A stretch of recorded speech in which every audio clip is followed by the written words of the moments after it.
Like I am. Hello, people of Earth.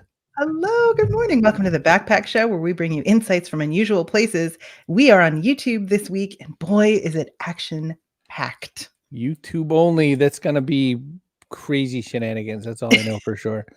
We should say hi. People are already here. I saw Michelle was here. Thrilled. Hello. My dad's here. John's here. Biological father. My biological father, Steve Brogan. Which I'm sure my mom's watching. My mom does not have a separate YouTube account, so we just get over-the-shoulder action today. Oh, well, okay, we'll settle for it. Which is a great day, because think about it. I mean, we've got everything going on today. We have a comedian, we have a stripper, and we have a coder.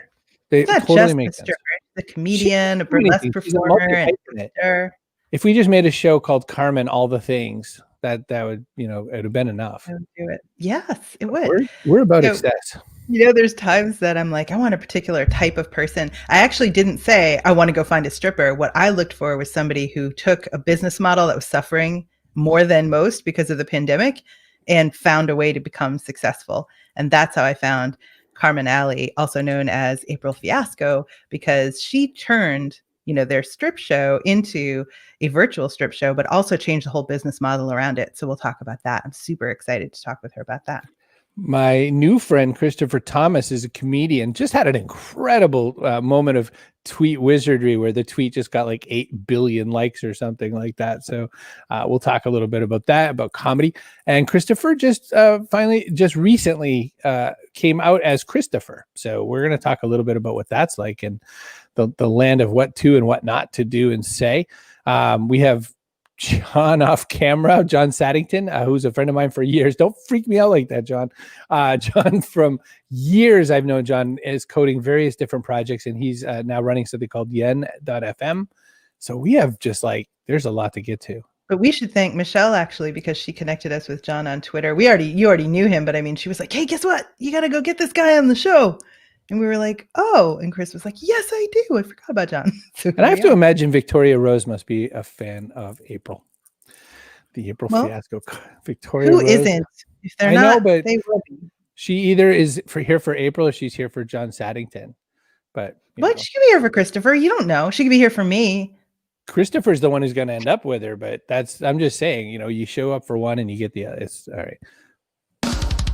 Hi, everyone. Tim Kitzrow from NBA Jam and NFL Blitz, welcoming you to The Backpack Show. Your hosts, Chris Brogan, Kerry Gorgone, Boom Shakalaka. Backpack Show. Right out of the gate. And out comes the yellow card for Brogan, and Gorgone just says, you're going down, my friend. Kaboom! How did I get a yellow card in the first 5 seconds of the show? I didn't even run the credits yet, and I earned a yellow card. For saying who's going to end up with who, you don't know. Don't presume. You don't know. I think Kristofer has a girlfriend already, so I can't even speak for that. But you want me to pull it out again? Because I will. Don't make. I will do it all day. All right, listen. Let's get Carmen Ali. You said Ali and I said Ali? Why don't we ask her? Let's start there. All right, fix this up. Which one is it? Hi, it's Carmen Ali. Ali, okay. And Victoria Rose is another member of CYBERTEASE. Oh. It's a good place to start. Let's talk about CYBERTEASE. What the heck? So tell us a little before and a little after. So basically, I'm a comedian, burlesque performer, and stripper. And obviously, lockdown happened, and all our shows were cancelled. All the strip clubs were closed. So I got together with 8 other strippers, and we formed an online strip club, which basically is run as a co-op. So we share profits between guest performers and resident performers and our DJs, which is very different to how a usual strip club is run, because usually someone would pay an entrance fee and the club gets that money, and we would pay a house fee to work there. Whereas with CYBERTEASE, we take all ticket sales and we take all tips and we share the wealth. So you're changing the whole business model, not even just taking it the way it was and then going online, keeping it the way it was, but changing everything. Absolutely.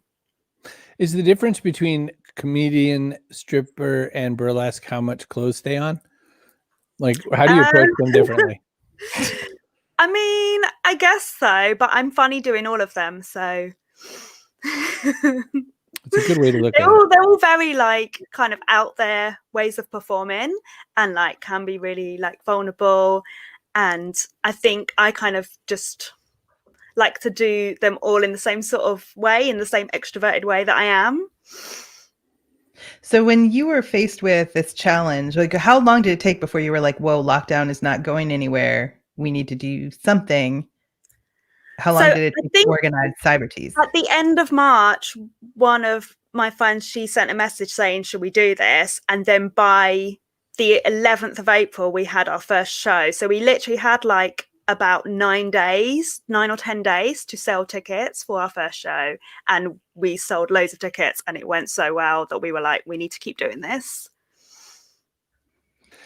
In the process of this, I was just thinking about the fact that in an actual physical club, even though you're supposed to pool tips and those sorts of things, it seems like there's a lot of ways the money could not end up in other people's pockets. Well, I don't know how it is in America, but in the UK, we don't pool tips at the strip club. What you make is your own money. Good. And obviously you pay a house fee to work there, which is sometimes a flat fee, but sometimes it's also a percentage. I got you. So then the only way that there could be a cheat, so to speak, is that the dancer could say, I only made $100, instead of whatever they took. Well, yeah. And sometimes if you don't make back your house fee, the club might be nice and be like, okay, you don't have to pay house fee tonight. I've had that happen to me. But some clubs might be like, well, you still got to pay. Or some clubs you pay on the door. So you've already paid that money. So it's up to you to make it back after. So let me ask you this. Now, when lockdown is like over and people are vaccinated and people start coming out again, do you want to go back and work that way again? Or are you going to find a new way? The way you found a new way for CYBERTEASE? We'll do a bit of both. We definitely realize that there is a market for it online. There are people who wouldn't normally want to walk into a strip club, and like sometimes people do just want to stay at home and watch it, and they want to have that distance. We can also access people in different parts of the world who wouldn't be able to come and see us live at the strip club. So we will keep doing it. Maybe we won't do it as often, and maybe we'll mix it with some more live events. But it's definitely something that has opened up an avenue for us to carry on using. Women's Leadership Live says it's Monday with Chris and Kerry, and wow, what a lineup. And we're here on YouTube. You know what? It is an amazing lineup. So I'm thinking you've got a lot of moxie. Chloe from Scotland is saying, how do profits compare offline and online? And John backstage is actually commenting saying, you must be making more money, right? Well, not necessarily, because we do have to divide the money between all of us performers. When you're in the club, you have the risk of making no money, but you also have the potential of making much more money. So our profits per show are usually around the same amount. It's not like massively lucrative, but it's nice to have that bit of money like every 2 weeks during lockdown. Definitely. There's always a different what's the word? I lost the whole word out of my English language. Expectation. I just like went right out of my head. The expectation between what you receive at burlesque and what you get done at striptease. And I've never been to a strip club, so I'm saying this kind of out my butt, but I've watched a lot of movies. So in burlesque, you're there for the performance. You're there for sort of the titillation and the humor of it all. In stripping, there's also the opportunity of that sense of intimacy. So there's a private dance and there's whatever. And there's that. It feels to me like the opportunity to earn a massive amount of money would be in the moment, kind of like, the reason they put all the best chocolates at the cash register, seems like the best chance to get that extra is in that last bit. I don't see that you could get the same kind of experience in CYBERTEASE, or is there a private dance? Is there a way to suddenly start yes, racking so we up? do online private dances where we put the customer and the performer into a breakout room, and you can have a private dance experience. And we also do tip lists, so people can be interactive throughout the show, and they will send a tip on PayPal and send the number. It's like a restaurant menu but better, and it will be like, oh, number 27 April, do an oil pour. And then I'll get a text from one of the moderators, because we take turns performing and moderating, saying, oh, can you do this? And then I'll type in the chat on Zoom and be like, I'm about to do my oil pour, come to my screen. So, yeah, we've made it so that you can get tips and there's an incentive to tip so that we can make more money. Fun. And And then we broke your mic in the process. I know, right? Well, it's like jury rigged to a light. I like the premise. very resourceful all around.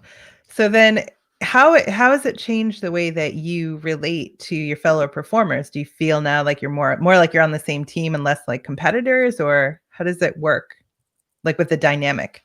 I think for me personally, even when I used to work in a like standard strip club, I don't see the other women as competitors. I just see us all as like, we all need to make money. And actually, if you're friendly with people and you help them out, then they'll help you out in the future as well. Like, whereas if you have the attitude that it's like, oh my God, we're all against each other, I want to make more money than her, then it's like, that's not helpful. That's not a helpful environment. Chloe asked a question. Do you have a preference? Is Mm. online better than live? Sorry, Carrie.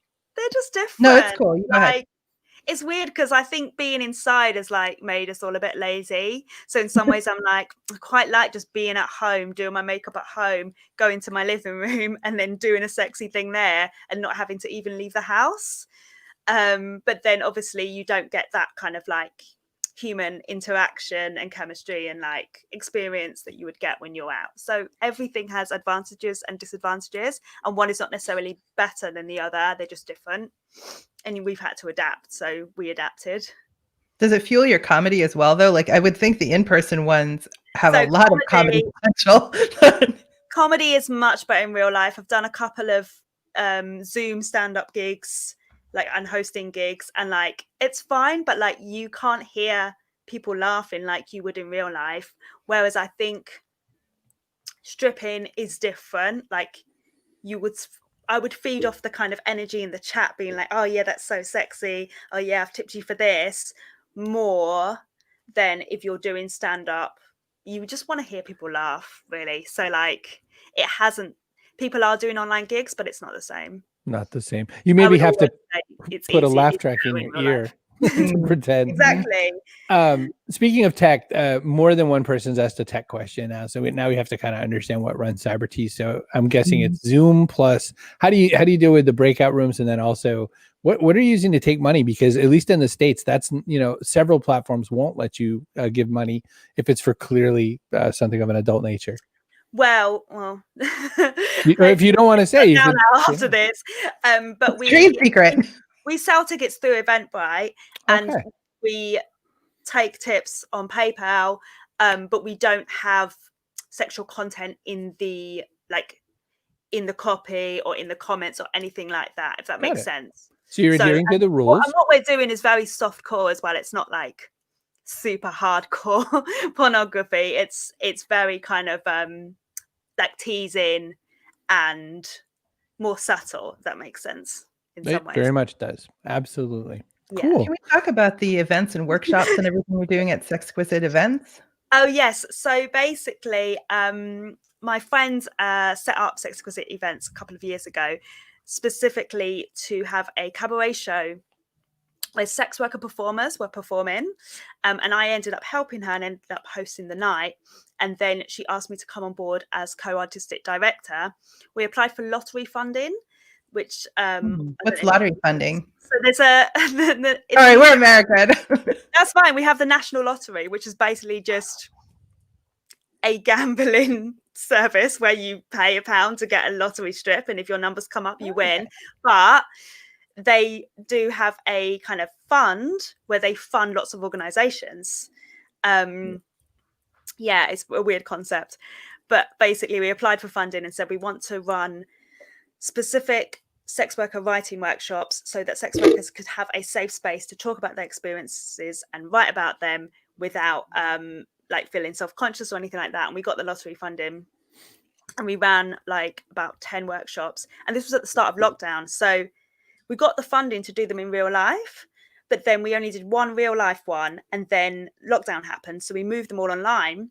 But that actually meant that we could access people in other parts of the world who wouldn't have been able to come to the workshops in person. And we also were able to do more workshops as we didn't have to pay for venue hire or anything like that.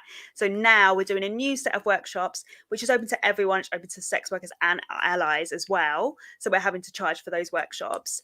But hopefully we'll get some more funding in future to run some more projects, like just for sex workers, because that would be amazing.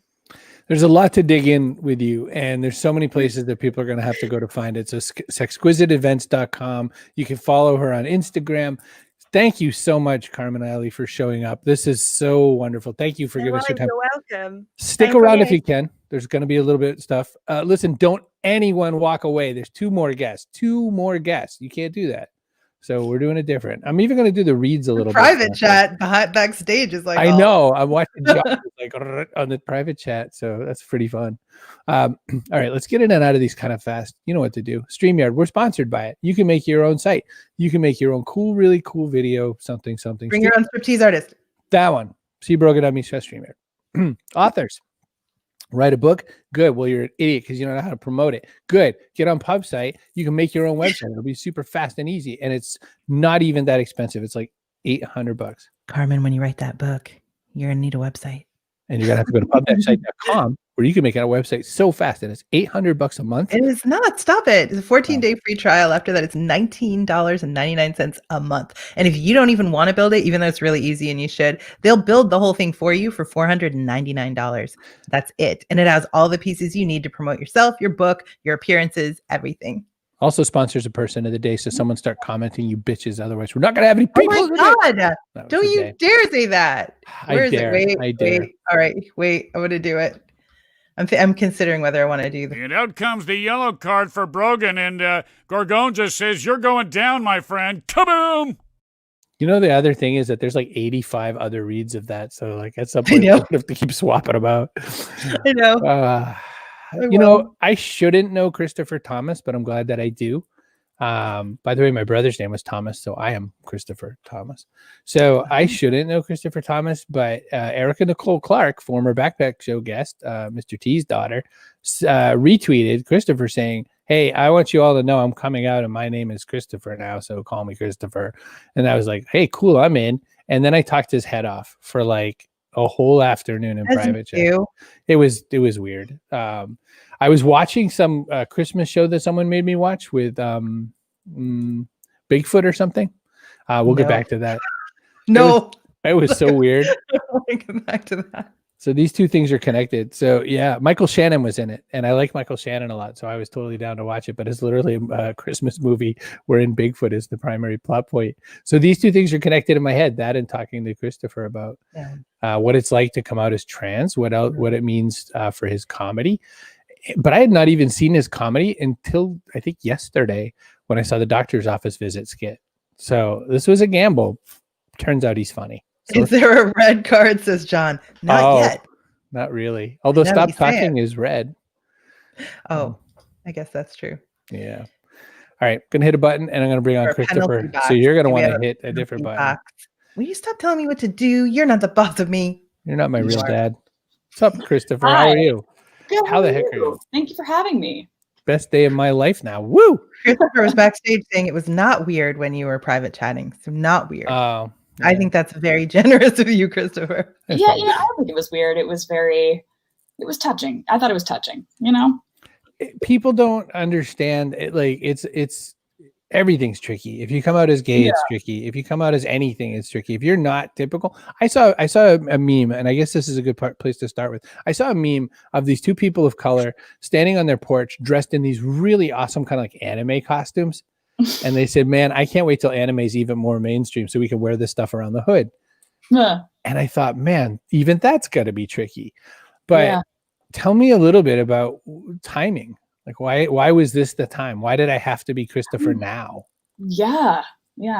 When you were saying recently came out, I was trying to think about it and like think about a timeline. And I realized it's been, I guess I came out about, well, really I came out when I was like 14. Okay. But as gay at the time. Right. And that was sort of that for a long time. And I'm in college now, and about a year ago, I was like, there's something else here.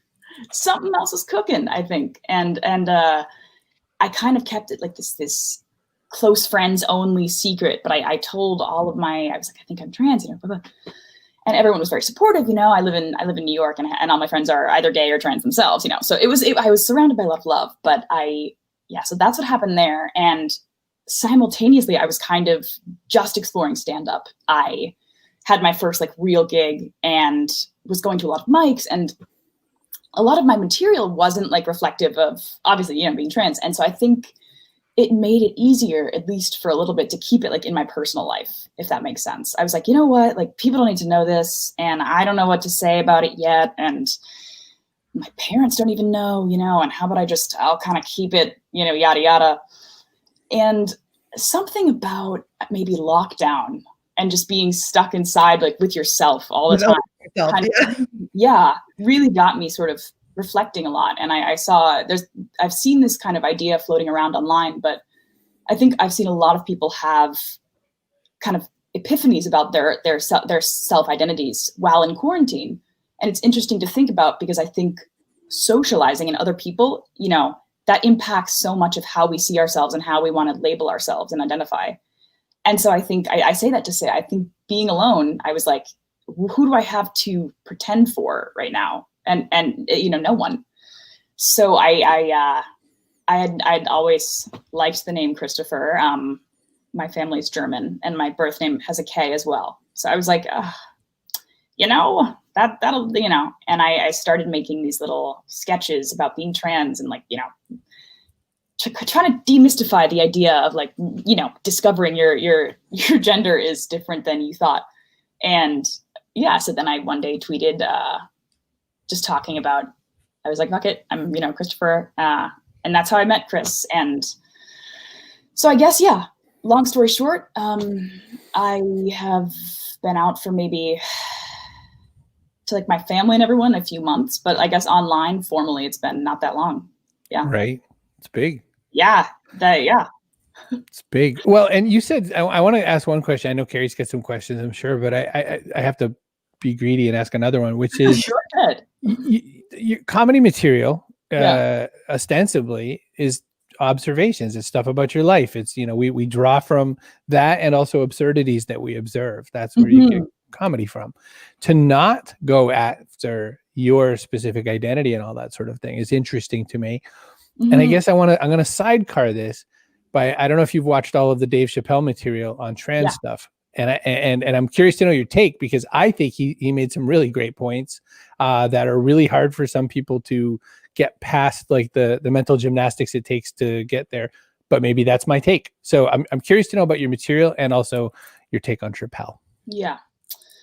So my material, I guess I always have loved stand-up and always loved making people laugh. And I write a lot of satire, and I started doing stand-up, you know, writing a lot of like observational comedy and writing a lot about my experience dating women and, you know, random stuff, depression. I wrote a lot of I talk a lot about depression too, and like ADHD and stuff like that in my comedy. And I think it was sort of, so I guess I kept it not impersonal, but I could kind of avoid like gender identity. Just I would tell a story about an ex-girlfriend, but I wouldn't say, and yeah, I think I'm her boyfriend actually, you know what I mean? And now I think I slowly started, it was maybe like New Year's Eve last year that I started telling more than just like my intimate friends. And so I little by little started making these little jokes and sketches about questioning your gender identity. And I remember I posted this one sketch at the beginning of lockdown that was like, what it feels like to fill forms out at the doctor's office when you're questioning your gender, and you're like looking at the like male or female box and you're like,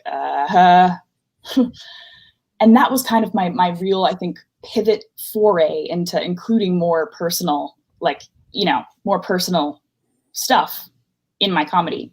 And so now I think it's interesting. I didn't have any real, I think I was growing as a comedian and, you know, meeting people, of course, but I didn't have nearly as much traction when I wasn't being as authentic in my joke telling, which I guess makes a lot of sense. You know, it makes a lot of sense. And I think maybe I wasn't ready to be. And now I'm kind of like, fuck it, you know? Mm-hmm. So I guess that's kind of how my material evolved. I would say it's like a self-deprecating and very personal. And yeah, I think my audience is like LGBT people and like dads. It seems like not a lot of Like it's like a lot of it's really interesting. I like to think that I have a somewhat varied audience, but I love seeing, like, you can tell based on like the comments I get on Twitter, like who's kind of what creed. People will be like, yes, play, or they'll be like, very good joke. So John backstage is like, know your customer. Yeah. Oh my Kate says, God. good morning, gay ADHD.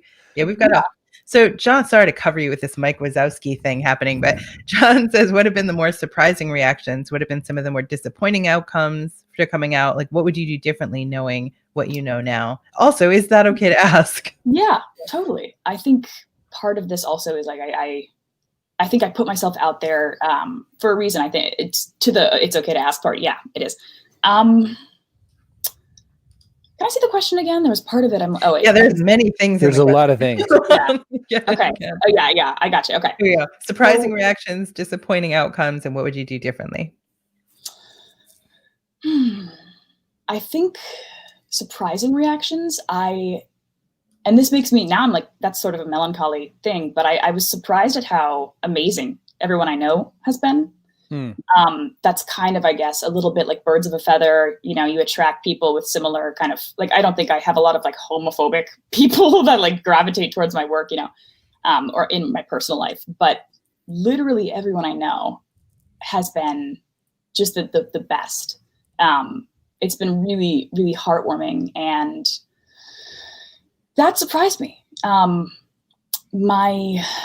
guess also a surprising reaction. I think it's still sort of tense with my family in some ways. That'll hopefully, you know, improve, but that's sort of a whole other kind of surprise. I think that's also more complex, I guess, if that makes sense, than kind of coming out on a public platform. Well, obviously, Yeah. Obviously that's like radically different. Yeah. So those were, you know, but those were still, I guess, both surprising. So anything you do differently now if you were going to do it again? I think honestly, I would just have done it sooner.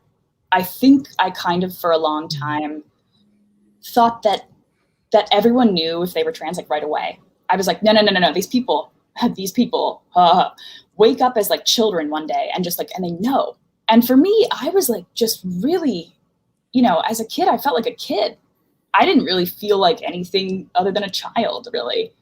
I felt like me. I had my interests, and I remember I couldn't understand that, like, now I was being treated differently when, you know, I kind of like developed, you know, when I became an adult. And so I feel like I had some catching up to do and understand what womanhood was in this way before I could really make sense of where I fell on the gender spectrum. So I think what I would do differently was not try and force myself to kind of have these demands for suffering that someone needs to experience in order to be trans. I think I internalized a lot of paradigms about what it means to have an identity marker, and really all it takes is feeling that you're trans, I guess, if that makes sense. And I would trust myself sooner. That's what I would do differently. And I would just start talking about it sooner. Although I think when you're ready to talk about it, you talk about it though, right? I mean, you have to be ready. It's one thing when you're ready to talk about it, you're ready to talk about it, not before. Yeah. Just like you can't ever help somebody else with their stuff if they're not ready to deal with it. Even if you see so clearly, it's like, yeah, leave it alone. Totally. I think like I was ready sooner than I wanted to say. You know what I mean? I think you know, for a couple years now, I remember I'm a senior now, and when I was a sophomore, I turned to like my best friend one day, and I was like, "What if I'm a boy?" And he was like, "Okay, yeah, you know, what if?" And I was like, I don't know, you know, and sort of tucked that away. You know, it was sort of this little like random. I had a lot of random incidents like that, like these intrusive thoughts that would pop up, and I wouldn't contextualize them within like myself. I just think they were intrusive thoughts, and maybe that's also, speaking of ADHD, maybe that's part of that. I think I'm used to kind of dismissing some of my own like thoughts and impulses as just something I read or saw, you know, popping back into my my consciousness. But Like noise. yeah, I'm like, oh, what the hell? Who knows what's going on up there, anyways? So I guess I would trust myself sooner, and that's that. Yeah. It's a big thing and it's a great journey. And I saw you out there taking swings when people were kind of not quite labeling the Elliot Page story the right way. And I hope that you do that, through your comedy and through all the other work you do. And it's really helpful and important. So that's why I needed you on my show. So thank you so much. I'm sticking you backstage because I got to get to John Saddington. Then you come back for the panel. So we'll get cool. Ready? Boop. Oh, thank you. Don't say thank you. I'm so excited. You don't say thank you. Don't say thank you. I'm grabbing John Saddington. John Saddington has been. You have to, because he's backstage, like tearing stuff up. Full of energy. I love it. Get off your phone, John. You're on a show. You're on next. No, he's great. That's what I do when I'm on a guest on a show. I'm the one. That's exactly what you do. I've seen you on a panel on stage. And you're like messaging people. Yeah. No question. All right. I'm going to hit my button. John Saddington. Hello, buddy. Hey, what's up? Has it been maybe like some horrible amount of years, like 8 or 10 years? Oh my God. It might be. I think it has. I have such a copious amount of evidence for how we engage. So we could get probably an exact timestamp, but that might be too much of a waste of our time. You believe you just dropped copious on me on a Monday morning. Well, yeah, that's John Saddington in a nut. But you know what? You came out about something years ago. I did. And you featured me in one of your books in 2017. There you go. I mean, we have a long history. We do. It's crazy. Talk just a minute about that, though. Talk a little bit about who you are. So about 7 or 8 years ago, finally, much to my wife's kind of prompting and light pushing to get a better and more accurate diagnosis about some of the mental conditions and mental challenges that I have.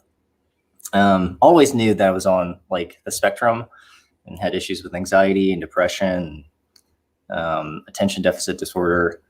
But I grew up and my parents grew up, and not to their necessarily not a bad thing, but they just didn't really believe in those things. Mm-hmm. ADHD and terms like those were essentially categorized under the word retarded, and so we didn't want anything to do with that. So I was just misdiagnosed for my entire adult life till finally 2013 thereabouts. Finally got some help, got some professionals to take a look, and was able to come out with a diagnosis that really changed my life. Really helped me to see myself in much more clearer terms, which allowed me to build better workflows and systems for my life, which has made generally most things better, not everything. So I'm really grateful to be on the spectrum, to be who I am, and to finally try to build a world and an environment where I could create meaningful value for others and make some money at the same time. So we'll figure it out. That's always helpful. Yeah, I was thinking about the fact that bills. Sorry, can I use that font on this? Sure. I was thinking that first today. Okay, sorry. It's all good. I was thinking about the fact that you really can't get a tattoo because you were 8-bit when I first ever was in with you. Then Milk Engine. Then I don't even know. There's probably like 85 other. Oh my God, Christy, I actually finally went. I did it. I did get a tattoo of a current project. Oh my gosh, that's kind of like the thing that you're like, you didn't, did you? I was like, yeah, I fucking did. I did, but you wouldn't really know that it is. That's not a really good angle, but yeah. Maybe just get under the desk. Yeah, it's a portal tattoo. Just the limb. Oh, a portal. It's the N of my logo, yen. Anyway, I'm a little bit weird like that, but this one means a lot to me because this portal, kind of as an analogy or metaphor, is really just, and as some of you have already experienced on this show, I'm just very plain spoken. People know me for putting my heart on my sleeve. I just have to tell you how I'm feeling all the time. And that is very useful in some circumstances, not always useful in a lot of others, but I just wear my heart on my sleeve. So I was like, you're going to have a portal into my soul all the time. And I might as well just have a distinctive visual for it on my arm. So I did that. So Yen FM does what for us? Democratizes community building. I am passionate. I'm so passionate, Chris, about helping people connect to other people on the internet. And is partly, well, it's mostly due because I'm so dysfunctional as an adult in so many normal ways, but I have made such an incredible life by meeting all these really cool people on the internet. And so I have more friends now that I've never physically met ever, and hopefully like we'll never meet, because that would be super awkward. But I have more friends that I've never met on the internet, and I like, that's so fucking cool. And I feel whole. I feel satisfied. I feel like I have a meaningful amount of work. I feel like I'm contributing in meaningful ways, and I'm not offending everyone because I smell all the time. So it's very nice. Now I know if I meet you in person, not to run up and give you a hug or something. Yeah, it's like, let's just be honest. I have a number of autoimmune disorders that make my body smell a little bit nastier than most. And like, I'm just going to own that. I can't do anything about that. But it has really fucked my like professional life because I'm so nervous. Like my breath stinks all the time, like because of my autoimmune disorders. So I don't want to talk to anyone. Like, imagine not wanting to talk to anyone because you know that like you're going to like blow death in their face. Yeah. So digital John Saddington is a better John Saddington, is what you're saying. Yes, it is like a vastly better version. Digitized you is like the preferable. I think most people like this version better than the one that they meet in the meet space. Yes. Chloe said she wishes she thought of the tattoo, the portal tattoo. You know, Chloe, it's never too late. You could get the Y, and then you just have to find somebody to get the E, and it'll all be handled. I know, so bad. I'm always like, okay, so that was the last one, but once you have one, it's a slippery slope. I have secret goal. No, this is like number 7 or 8. So that's what I mean. Like once you get the first one, it's just. I like breaking the rules.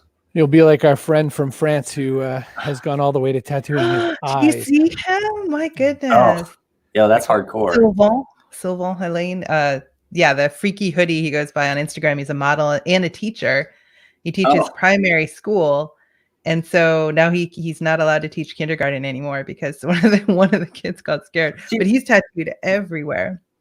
That's like his eyes like, everywhere. That's so unfortunate that he would lose that person would lose an opportunity to provide meaningful value because of I think that's what makes the internet so wonderful, is those walls or those dysfunctions start to disappear.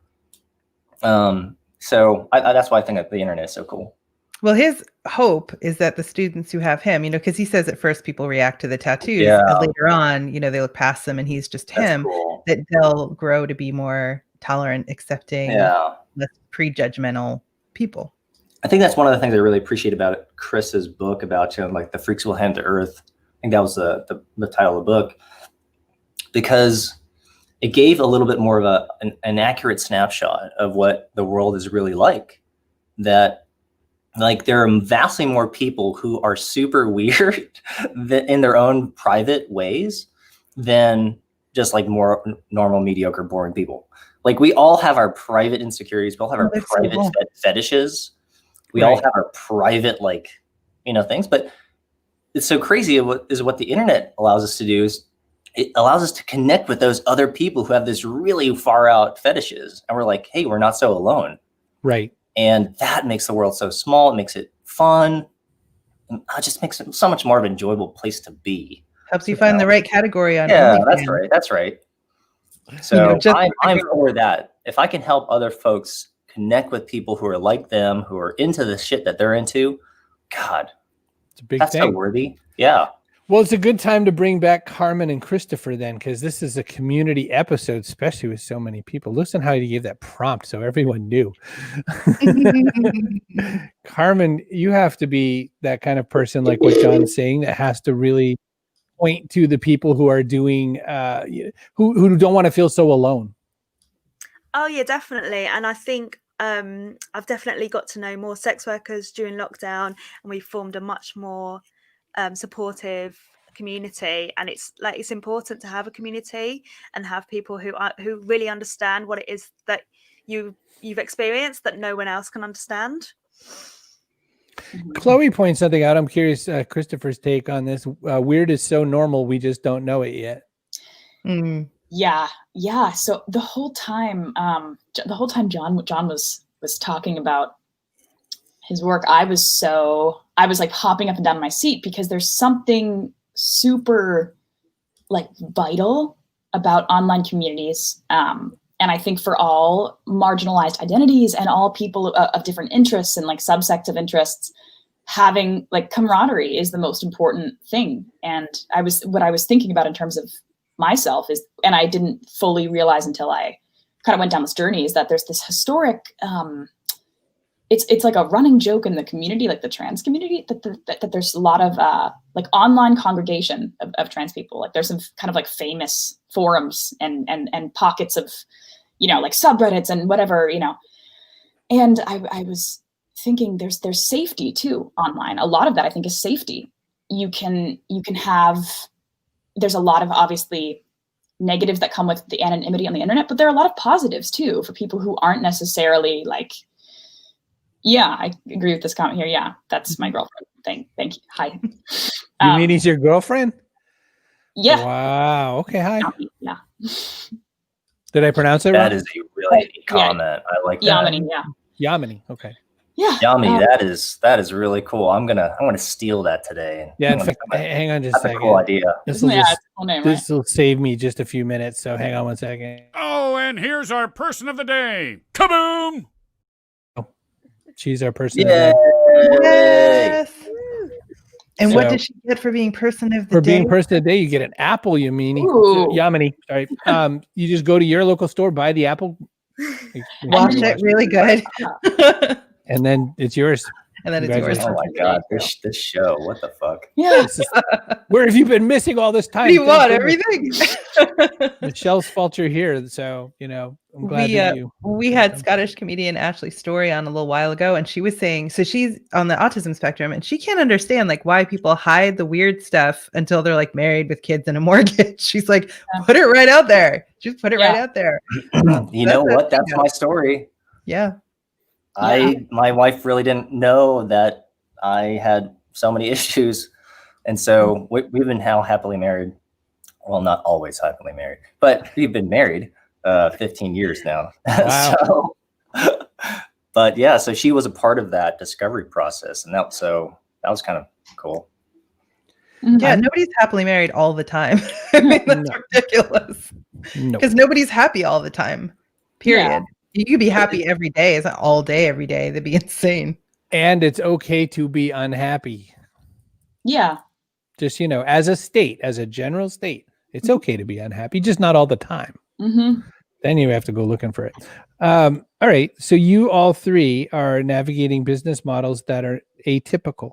I mean, weirdly, John, think about this. You're the most typical of the business models in this pile. Yeah, it's kind of boring. You're not normally that guy. But when you look at that, what do you have to do to encourage other people to realize that they can go their own way? Start with Carmen, I guess. Oh my God, I don't know. That's such So a... you've got some girlfriend, you know, when the pubs finally reopen and You you're know down what? there. Actually, I was talking to a friend the other day about becoming a full-time freelancer and like how scary it is, but also how awesome it is, because I've basically been forced to become like full-time freelance, and I love my life. Like I love just like organizing our events, like writing my jokes, making a burlesque routine, making a sexy video for OnlyFans, whatever. Like I love my life how it is right now. And so I think, yeah, I would say to anyone who wants to do something that they love, just like do it basically. And if you have to, You can make more money too. yeah, exactly. And if you have to work a job Just that saying. you don't like alongside it, just like try and find ways to find time to work on your own stuff, and eventually you can cross over until like I never thought I would get paid to teach writing workshops. Like that's crazy. It's not crazy, but like if you'd said that to me, I'd have been like, no, I don't do it. Like, but you can actually, whatever skills you have, whatever creative skills you have, you can make money from it, and you can enjoy yourself at the same time. Yes, John. Not washing your apple is weird. I don't wash mine either, John. All right. Still weird. Kristofer. I only wash mine when I know that my boyfriend's gonna find out if I've washed them or not, because he likes to wash his. So if I'm bringing him an apple, I'll wash it for him, Yeah. and he'll be like, "Oh, thank you." Yeah. Right? You got to at least I have kids. You got to like make a show of it for the kids, you know. Oh What you do my when they're not gosh. around, whatever. Kristofer, you talked about the hidden secret communities where trans and LGBT people can feel safe. You seem to be out there trying to open that circle a little bit. Talk a little bit about that for everybody here. I mean, because it seems like all three of you are looking to open up some circles. Yeah. Well, I think so. For me, my whole thing was kind of I aside from like Chaz Bono, I did not know of any like trans men in popular media. I think a lot of that, you know, that there are many reasons and explanations for that. But I think ultimately my goal was I just want any little boys kind of out there to know that someone is like them, I think, which is why in a lot of my sketches, I keep the language really simple. I have this one that's about how I think God made me a trans guy. And it's like, he basically goes down the list and he just forgets the penis is like the whole joke. But I wanted to distill it so that any younger person could see it and laugh and not feel absolutely insane if they're like, hey, where's my penis? Why do I have this thought? You know, because I think there's a lot of being trans that makes you feel a little bit nuts. You're like, this is so, I'm having all of these like almost phantom limb, you know, but what's going on in my head? So that's sort of, I guess it's, I do it for the kids. Not that I'm some like public figure, you know, but I think, thank you. Thank you. I think my goal is just to be visible, because I know a lot of trans people can't. There you go. And make people laugh. I think, God, forgot the penis. Yeah. Look at John back there. Kind of a great show. John has got all the energy for all of us. I'm in. Yep. I'm here for it. All right, listen. Go. Yeah. I mean, when I'm among other weirdos, I just feel like a little bit safer. I'm definitely a weirdo as well. So you know, so I love this. I mean, that's why I have like a lot of hangouts every week, more than most people. They're like, "Aren't you Zoom fatigued?" I'm like, I kind of need humans in my life. Yeah. But and for a lot of people who are like, yeah, I can't wait to go back to bars. I'm like, nope. This is like great. I get to meet all these people like all the time, and they can't meet me in person. They have no choice but to do it my way. I don't get Zoom fatigue. I don't get fatigue from doing this show like ever. I get fatigue from office meetings where everyone has to have their camera on and you have to keep this Those face. two, like, you have to sit quietly. Yeah. Look like, this is the best thing ever. Whether you're talking or not, like it makes no sense. But hanging out with people, like actually talking to you. Yeah, this is so cool. So I just want to like +1 on Carmen and +1 on Kristofer. There's just no better way, no better time to really build your own destiny on the internet. You can make as much money as you want or as little as you want. And what's so great is you don't have to go it alone. So there's so many incredible people. Carmen already has a number of skill sets. Kristofer has a number of skill sets that they already know how to do some of this stuff. And there are people who have clearly have had even more success than them and anyone on this show. So, and those folks are giving that information away for free. Like these people are fucking insane, but it's the best time to do it. It's the best time to do it. No, that's the best way. We tell people every day, go make a show, go make a show, go make a show. There's room for everyone. Yeah. So I'm gonna share something on the link on the chat real quick. This is a free collection of resources on how to build community, how to monetize an audience, how to build a membership platform. Imagine getting monthly recurring revenue from people who love what you love. Like this is so much cool stuff that I want to just share it out and give it away and help other people do just that. Cool. So While you do that, I'm going to ask the one last question of the show, which is what goes in your backpack? So the world's changing all the time right now. There's no solid ground. It's all shifting sands. You can't put everything in there, but you can put a couple things in there. Put something either physical or metaphorical. Kerry, what's a good example? You're getting more flexible. So we had a clown from Clowns Without Borders, which is exactly what you think it is, say an avocado. And then we had Butterscotch, the 5-time beatboxing champion, say a banana, because it helps her like, manipulate her mouth a certain way. Whiskey Nate said a book you hate, Because if it's the only book you've got, eventually you're going to like it. Just read it. You'll learn something new. Yeah. When we have other people say things like empathy, pride, sense of humor, I mean, it all gets very metaphorical sometimes. Can be either one. So what do you got for us, Carmen? Some lube. You never know. Lube is always good to have. Lube's a good answer. You know, we've had definitely don't want to need it and not have it. So we've had an adult film star, a sexologist, a dominatrix. I don't think lube has been in the backpack yet, given all those people. So Carmen, you win. No. All right, Kristofer. I had a bunch of random answers here. I don't know. I think firstly my laptop, because I always, I'm on Community, yada yada. Also, like, who knows when, with my insane brain, when I always am writing something. And then I said kindness, because that's my favorite quality in anybody. And then a good bottle of wine. That's what I thought next. Bottle of wine too. Yeah, like a nice dry red, nice So stiff Merlot. Yeah. one other person has said kindness, and it was Ariel Helvetica, a burlesque performer. And a burlesque performer, yeah. And I laughed in her face because right before her, I was still laughing because right before her, Nikki Porcher, who runs Buy From a Black Woman, had just said, black women. I'll put black women in my backpack. Do you want a whole backpack full of black She people? lost it. I was a mess the whole rest of the show. And then poor Ariel's like, kindness. And I'm like, like I couldn't hold it together. But I'm happy now I can appreciate kindness as an answer. I just wanted you to know that. Poor Ariel. That's my metaphorical. I know. Yeah. Ariel left that show thinking we hated her. Oh no, nothing could she have been was further so from the truth. wonderful. So, and by what a great name besides Ariel Helvetica. I mean, like April Fiasco is pretty good, Carmen. You got to give it to also Ariel Helvetica. Yeah, I think so. The font, like Helvetica. Yeah. And so is Ariel. Yeah. At least she wasn't Comic Sans. So, John Saddington, what do you got, buddy? Yeah. I think my mobile phone, because literally I get to carry all my friends in my pocket, which would be pretty fucking cool. But if I didn't have that, it would have to be my notebook, because without it, this is how I operate my day. Like most people, as digital as I am, I still operate out of a notebook to literally get my basic tasks done. It surprises most folks who are like, wow, you're so stupid. And yeah, I'm like, yes.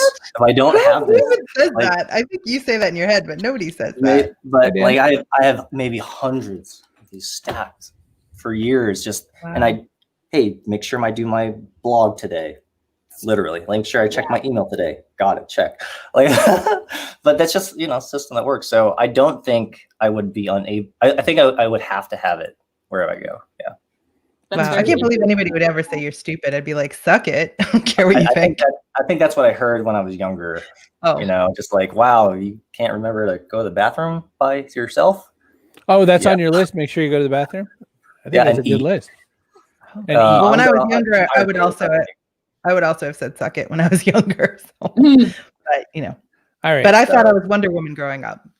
That was I didn't think I was but I wanted to be. Pretty sure so I had a whole different attitude. This backpack's getting full. Trello was down. Oh, well, but your notebook still working. There you go.